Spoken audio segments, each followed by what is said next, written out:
Hey everybody, it's the VW guy, and today I'm going to show you how to turn on or off lane assist on your new Volkswagen.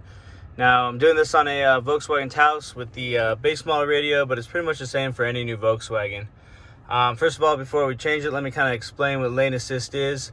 It is when you're driving down the road, it kind of keeps you, when you go to drift out of a lane, it pulls on the steering wheel a little bit either way. And it can get a little bit annoying if you do want to change lanes, without using your blinker.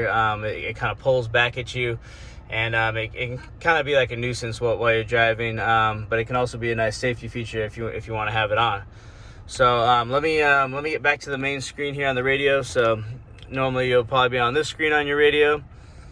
You want to hit menu, then you're gonna select vehicle, settings, then assistance systems, and you can scroll down, and then you have this lane keeping system, lane assist.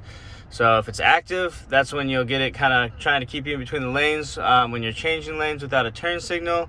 If you turn your turn signal on, it'll it won't pull back at you. But if your turn signal's off, you want to change lanes kind of quickly, it will kind of, the steering wheel pulls back at you. So that's active. Put it inactive, just select that, and you're good. You can just go back or hit your radio button to go back there. Alright, I want to thank you for watching this video today. I hope you enjoyed this video. Please subscribe for more videos like this.